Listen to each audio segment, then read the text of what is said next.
podcast. I am here with Lauren Cross, who is a writer, a speaker, and a designer. Lauren creates brave spaces to talk about pregnancy issues, infertility, and reproductive trauma. And she has gone on a very personal journey after she was diagnosed with a rare chromosome disorder. She now has 3 children. She's going to share that journey with us. And we felt it was a really nice personal journey to follow on after our podcast with Natalie Sutherland, who's a surrogacy and an infertility lawyer. And in fact, Lauren has shared with me that she follows Natalie. I think Natalie follows Lauren. So that's a really nice connection. So welcome, Lauren. Thank you. It's good to be here. So I guess the first thing, my mind was a little bit blown away after talking to Natalie about the complexity of surrogacy and the things that she actually has to help guide parents through. And I'd love to sort of hear from you, I guess, what took you on this journey, on understanding the diagnosis. And perhaps to share with us, I know that you suffered the deep grief of pregnancy loss as well. So maybe we could just sort of start at the beginning of what happened and a little bit about the journey, and then we can perhaps deep dive into some of the areas. Sounds good. So my husband and I started trying for a baby, and I conceived very quickly, first time. And then I had this suspicion when I was about 6 weeks pregnant that something was wrong. And at my first prenatal visit, 2.5 weeks later, I was diagnosed with a miscarriage, which effectively means that the baby had died, but my body still continued the pregnancy. And I had heard of miscarriage. I had never heard of miscarriage. And I didn't know anyone in my life who had had a miscarriage, or so I thought. But I started speaking up about it because I felt like, well, this is something that I'm going through and I need support. And I shared the fact that I'd had this miscarriage, or was going to actually miscarry, on Facebook. And all these people came out of the woodwork and said, I know what this is like. Me too. I understand. And in the meantime, because I hadn't yet miscarried, I started writing about my journey. And it was a way to process the emerging trauma. And through my writing, I realized that I could connect with a lot of people, and people started reading my blog. And I thought it was just a miscarriage blog. And 6 months later, when I was just about done with getting over my grief of losing this baby, I was hit with an infertility diagnosis. And it came about in a very unexpected way. And it was simply that I had this feeling that something wasn't right. Deep down, I knew that this wasn't just a sort of straight up chromosomal, nature didn't quite get it right miscarriage. And so I started self-advocating, and I ended up seeing a doctor who, on a hunch, said, I think you have diminished ovarian reserve. And I did some blood work, and he said that my AMH, or anti-Müllerian hormone, which kind of shows how many eggs you have left, is just a snapshot of your fertility. Mine was in the barely detectable range. And then I was subsequently referred to a reproductive endocrinologist, or RE, and he said, your AMH is so low for a 34-year-old woman that I think there's an underlying genetic component. And in addition to all of the standard pre-IVF blood tests, we're going to also throw in a couple of genetic tests. One was Fragile X, and the other one was straight up karyotyping, which is where all of your chromosomes are examined and accounted for. And through that test, I learned that I have a pericentric inversion of chromosome 8, which just means the middle, if you think of a chromosome as a barcode, the middle part of my barcode is flipped 180 degrees. So instead of reading A, B, C, D, E, F, G, mine reads A, F, E, D, C, B, G. And effectively what this means is, if I make embryos, they are like the Leaning Tower of Pisa.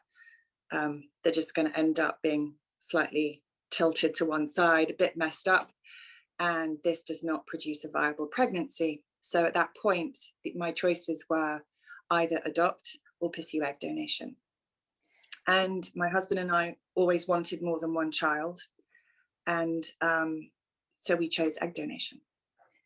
Can I ask you, Lauren, at that, you just suffered the grief of losing a baby, and then, having this diagnosis at that moment, how did you feel? I mean, is there kind of this extraordinary shock or disbelief? You obviously had a gut feel something wasn't right.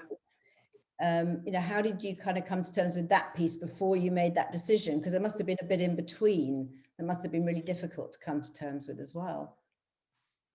The day I got my AMH blood test result was probably my rock bottom. And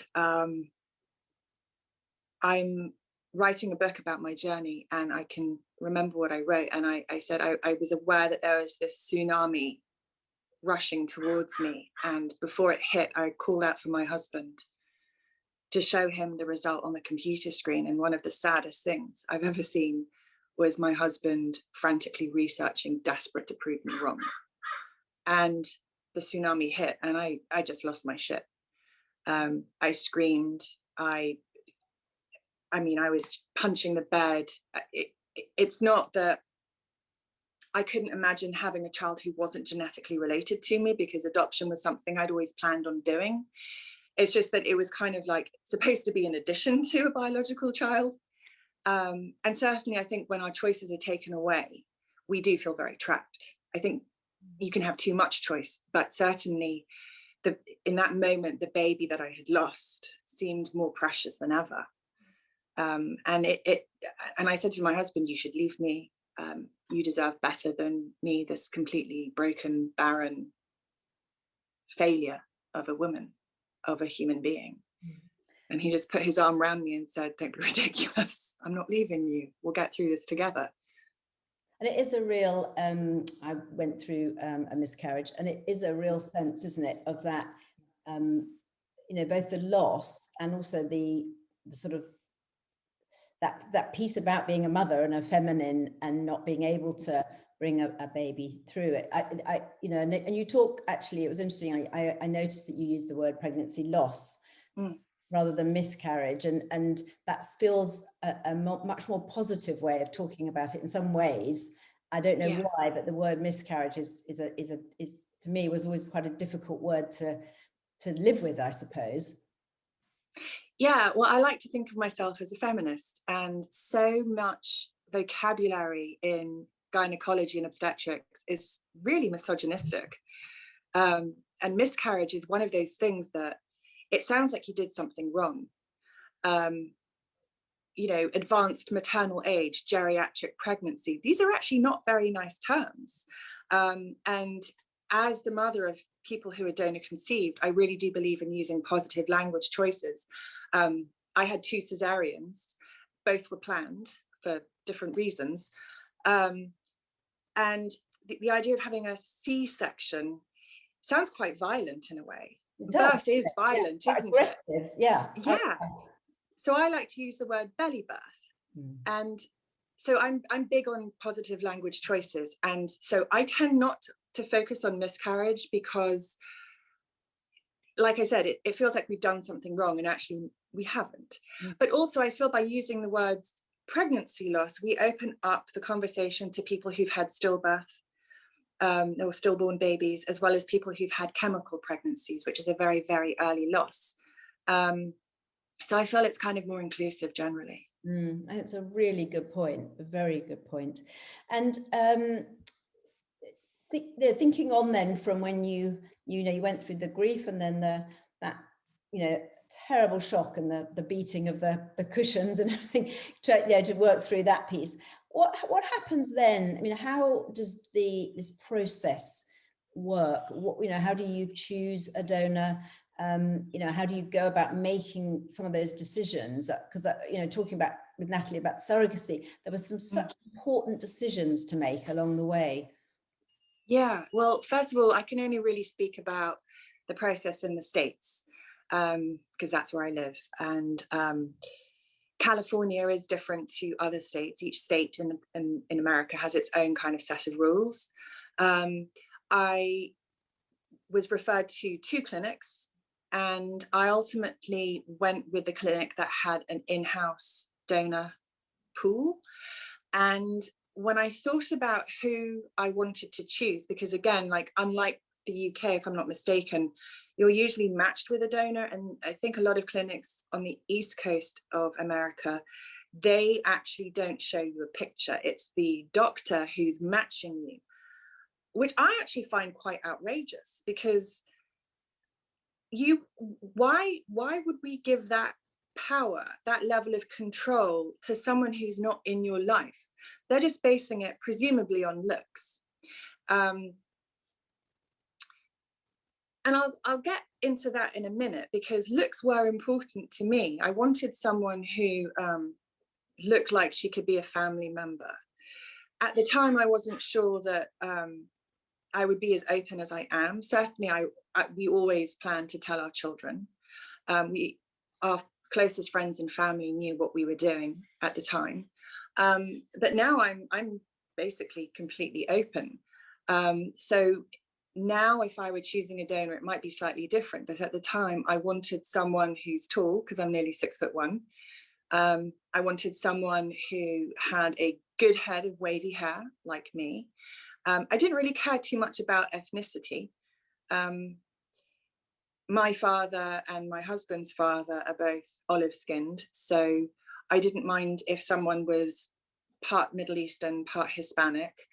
But I wasn't really prepared to have someone who looked so different to me ethnically, because I didn't want to invite questions, or, you know, my husband is also white. And if I ended up with a baby who looked quite different to me in terms of coloring or ethnicity, it might invite questions, which at the time I wouldn't have been prepared to answer. As it turns out, my donor, who we call Nellie sometimes, although I do know her real name, she and I are actually almost identical in terms of ethnic makeup. But that wasn't really important to me, but it's just a sort of coincidence. More than anything, I really wanted someone who I could relate to as a human. So she was someone who was very interested in Spain and Spanish culture, and wanted to visit Sevilla, which is it's in the region of Spain where I actually grew up. So that really spoke to me. She was also very artistic. She was a writer. That also spoke to me as well. I also wanted someone who donated before, because I felt that it's a lot to ask someone. And if she had donated before, then she knew exactly what she was getting into, psychologically as well as emotionally. But it also had the advantage of, then the clinic knows how likely she is to respond to IVF stims, which are the drugs that stimulate the production of eggs in the ovaries. So there are advantages there. Sorry, I mean, how much did you get to know her during the process? You know, do you get to you know, spend a certain amount of time together, or not, or is it kind of, I get to choose and then I'm happy, and then that process, you know, how does that all work? Unless you have a known donation, traditionally egg donation is anonymous. But of course, what is anonymity? We don't really have that anymore, do we? People can go online and upload their DNA to any number of websites and find that they are donor conceived, or if, you know, have a long lost half brother or sister. So I actually don't think there's anything anymore as true anonymity. I also think that we should be pushing for known donations, even if you don't know the person at first. I think that having connection with your donor is really important. One of the first responsibilities my husband and I felt as parents to be, even before our children were conceived, was they have a right to know where they come from. And normally your clinic will give you this boilerplate contract that you and your donor sign, with your initials. And so you never meet. And I think that's quite convenient for clinics, because they're in the business of getting people pregnant. They're not in the business of doing these sort of emotional hand-holding that a psychotherapist would be doing. So I think they don't really have the incentive to encourage open donations. But I actually feel quite strongly that we should be going there as intended parents. My husband is an attorney, so we decided that, amongst other things, a boilerplate contract wasn't really going to do it for us. So we actually hired a lawyer to draw up a bespoke contract. And so we paid for our donor to have her own representation, and our attorney drew up the contract, and then our donor and her attorney reviewed the contract. And through that, we were able to exchange email addresses. So she and I have been in touch very briefly, but we haven't been in touch for a few years. But the advantage to that is we have enough information about her that if any of our children want to be able to get in touch with her in the future, they can. And you mentioned there about, you know, being open and with your children, and Natalie talked a little bit about, you know, the process she goes through and helps to guide people through some of that. How hard is that? You know, is that, I mean, I'm interested because it feels like there's much less stigma now around egg donating and surrogacy and those sort of things. Is that true? And you know, what's your perspective, and how difficult was it telling your children? Did you get support with that, or did you kind of just intuitively know how you were going to deal with that? Well, I was actually really fortunate, because right as I got pregnant with my eldest child, I was approached by Marna Gatlin, who is the founder and executive director of PVED, Parents Via Egg Donation, which is the only egg donation non-profit to support parents and intended parents on the journey in the US. But Marna deals with people from all over the world. It's a really terrific resource. Disclaimer, I do sit on the board as a peer advisor. Marna and her colleague, Carol Lieber-Wilkins, who is a psychotherapist in private practice, specializing in third-party reproduction, much like Natalie Sutherland, they wanted to write a book, and they hired me to be their content editor. And the result was that I was really thrown in and got a real behind-the-scenes look at a lot of attitudes and perspectives towards approaching egg donation as a method of family building. And it was the best form of therapy. And I absolutely credit working with these two incredible women with how comfortable I am talking about egg donation. So for me, and this book is all about how, it's called Let's Talk About Egg Donation. It's about how you talk to your child, whether they're a baby, whether they're a teenager, or anything in between. And so Marna and Carol's advice is simply to tell early and tell often. And so I started telling my oldest, Violet, about how she came to be while I was still pregnant. The advantage, of course, doing it so young is that you have time to kind of fumble your words and, oh, it didn't quite sound right. And certainly, I think at the beginning, when she was perhaps 6 months old, there's an audio clip of me somewhere saying that my eggs were broken. And now I actually don't say my eggs are broken, because maybe that's a bit scary for a little kid to hear that a part of their mum is broken. There's also eggs we eat for breakfast, perhaps, and then there are oocyte eggs. So I always call them oocyte eggs, and I didn't have the right kind of oocyte eggs. And with Violet, the conversation has kind of adapted and evolved over the years. I also have 2-year-old twins, and right now it's very simple, laying the groundwork. You know, who gave the eggs? I use our donor's name. Who gave the sperm? Daddy. But who had the uterus? Who carried you? Mama. And so that's just, at this stage, that's how I approach it with them. With Violet, about, I don't know, past year, I took some Play-Doh with different colors, and I showed how, just to kind of explain the basic genetic component. Well, Dad's Play-Doh is this color, and Nellie's Play-Doh is this color. And when you put those two colors together, you get you. And That's a really nice way of doing it, isn't it? It's very practical and sort of tactile, and they can relate to that, I imagine, very easily. Well, it's such an abstract subject, even for an adult. I felt like if you kind of make it something that you can hold and visualize, then it becomes a lot easier. Another thing that helps, especially by having a clinic that does provide photos, is I have a photo book, and it's actually a side project I'm working on that I hope to release in the next few months, called My Conception Story, and it's going to be a photo book for non-traditional families. So whether you've partnered with a surrogate or gestational carrier, or you've used an egg donor, a sperm donor, embryo donor, there will be pages for you to fill in so that you can help tell your child the story of how they came to be. Brilliant. No, that's a brilliant idea, isn't it? And that doesn't exist at the moment, I guess. No, it doesn't. It's a lovely thing to do. I mean, to help both sides, isn't it? To help the parent and the children, and yeah. So I've got photographs of the embryology team, and I say, "Ha, those are your first babysitters." It's just a joke, but again, it sort of helps reinforce that it took a lot of people to make you guys. I'm so happy you're here. Brilliant. And talking of that, I know that so the process of then, you became pregnant, I think, with your first, was that right? With the first, and then, right away. And then do some people freeze additional eggs? How does that bit work? Because that would be helpful just to understand as well, I think.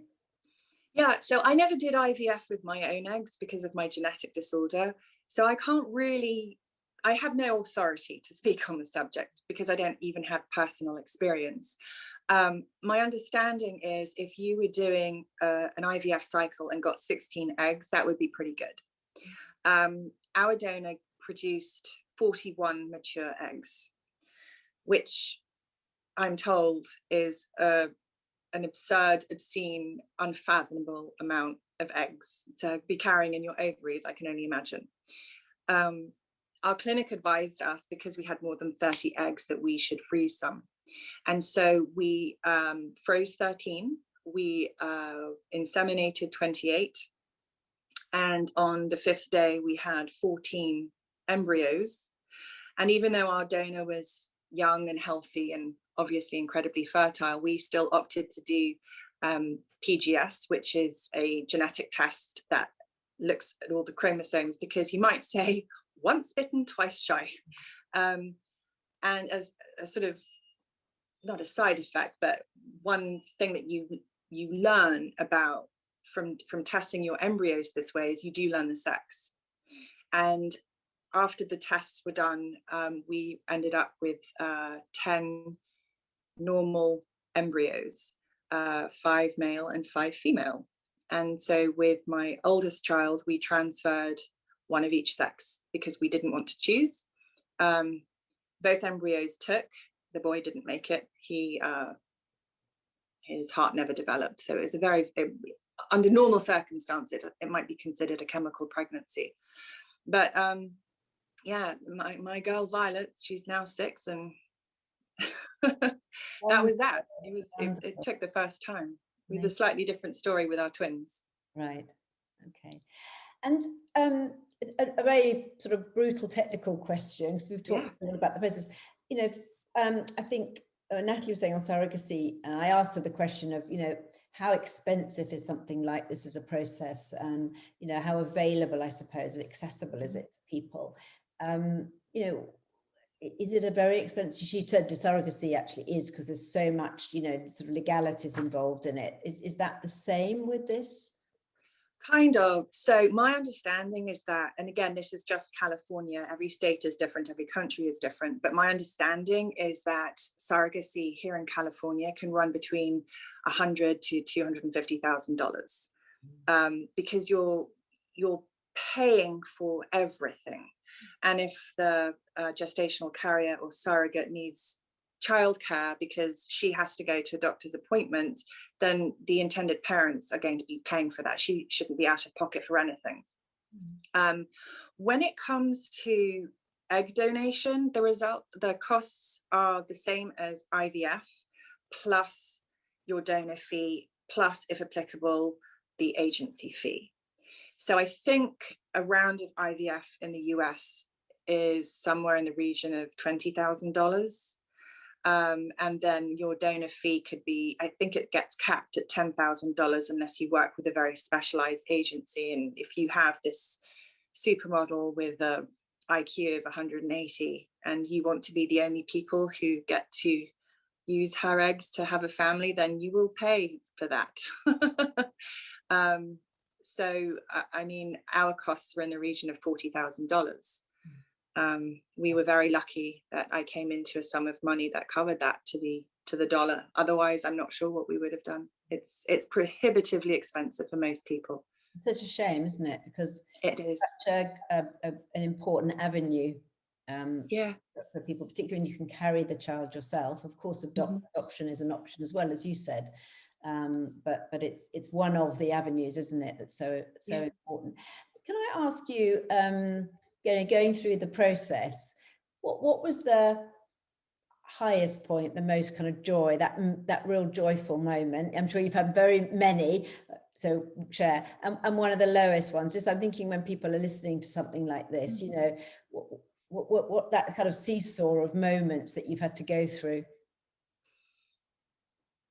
Well, I think when I got my genetic diagnosis, I had already hit rock bottom.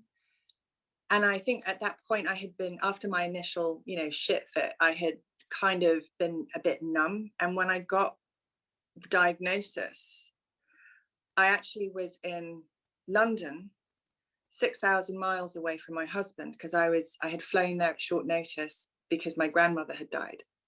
And I was sleeping in her bedroom, and it was late at night, everyone was asleep, and I was FaceTiming with my husband, and we were trying to figure out what this diagnosis meant. And it's so rare that there's nothing really online. But the little that we read told me that genetic children weren't going to be possible.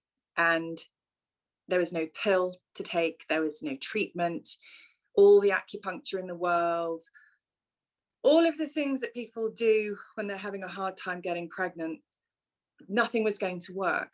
And I remember wanting to scratch out my DNA, and I actually scratched the inside of my thigh. I self-harmed. And I had this welt on my that lasted for a good week or so, and it hurt every time I pulled on my jeans, but it felt good because it's kind of like the Play-Doh. I was able to visualize my pain and my grief. So that was definitely an intense moment. I think the other kind of devastating moment was when I learned halfway through my pregnancy with Violet that I would have to deliver via cesarean because I had placenta previa, which meant that the placenta was blocking the baby's way out because it covered my cervix completely. And I went home and I cried all afternoon because it was just another thing that had been, another choice that had been taken away from me.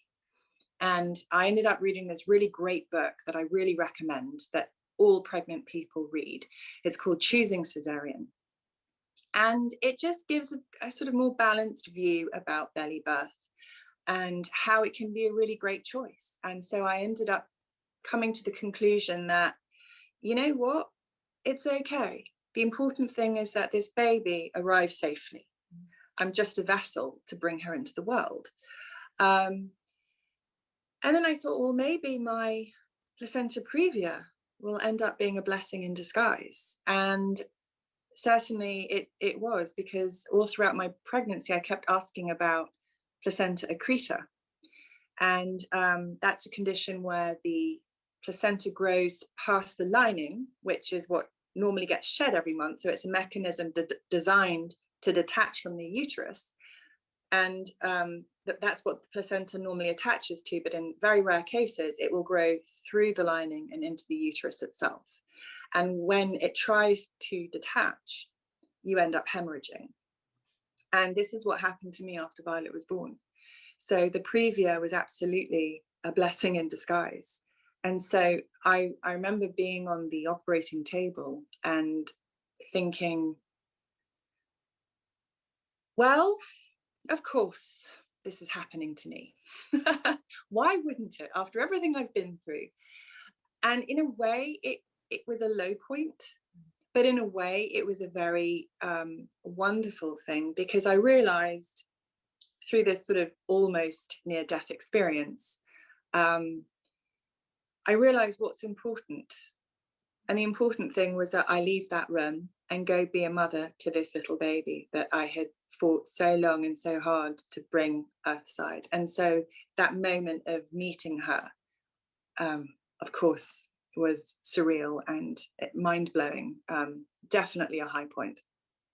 Thank you for sharing that, because it sounded like you had that two moments there of real tough, well, yeah, just to have the first piece and then given that, and actually, as you say, it was a blessing, wasn't it, really? That you ended up having a cesarean, because you could have hemorrhaged presumably, and had you been having a normal birth, it might have been a very different outcome for you, certainly, perhaps. So. Oh yeah, they said if I'd gone into labor spontaneously, especially in a place more rural than San Diego, they said I would have died.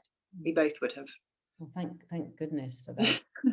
Yeah. A question for you, for women that might be listening to this and thinking about going on the journey, is there something that you would say, Lauren, to them? I mean, I imagine, I don't want to assume anything, but I imagine that this is, that you wouldn't do it in a different way. I mean, it sounds like it has really worked for you and your husband and creating this family. So what would you say to anyone thinking about this journey? I think that when you're holding your child, you would do it all again in a heartbeat. There's not to say there isn't any kind of residual grief. Sometimes when I'm with a bunch of people and they say, oh, he looks just like his dad, or yeah, she's got her grandmother's eyes, there is that kind of sense of, I'm never going to have that. Because even if my kids do look like me, it's not this inherited thing, it's this socially acquired thing, right? Nature versus nurture. But I can also share that my father, who died in August, had no genetic connection to the grandchildren that he loved so much. But I can also say that, in the days and weeks and months since he died, I have asked myself, does it matter that I don't see him reflected in my children? And the answer has always been no. Because the things that are important are the games that he would play. And so my daughter and we make a little, I don't know if it's a dog or a wolf. Yeah. And my dad would always go, neat, neat. And my daughter and I do this with each other. And this is one of the ways that we keep the memory of her grandpa alive. She's named after my great grandmother, whose DNA I was sorry not to be able to pass on. That actually I found the most upsetting thing in a way, of not having a genetic child. But we have other traditions. Yeah, I was going to say there's traditions, the mannerisms, I imagine, all those things that they've picked up from your father will carry through. Yeah, yeah, and it's like I think it's like Maya Angelou said, we'll never forget how someone made us feel. And it's true, like we're not, when I think of my dad, I don't think of his brown eyes and his hair and what he looked like. I think about the love that he gave me. I think about the times that we laughed, that our sense of humor, that's a trait that we acquire from our parents, but not through genetic means. I think about the relationship, how he made me feel, the conversations we had, the things that we laughed about. It's the same with my great grandmother. And so that can be passed on. And so I think that that's the sort of thing that people worry about, like, oh, I'm not going to have that link. No, you're not going to have a genetic link. But that's not the most important thing. And the other thing I would say to people is being open and honest really isn't as scary as it first might seem. There are so many good resources out there for how to talk to your children and other people. One of them is the book that I content edited, Let's Talk About Egg Donation. Another one is pved.org. There are other resources, I'm sure, in the UK that I'm just not as familiar with, but certainly if anyone's listening to this needs a hand to hold or to be pointed in the right direction, they are very welcome to reach out to me. I'm always happy to do that. Website, Lauren, I shall put on the podcast as well. Yeah, great. Really nice information in it as well. Thanks.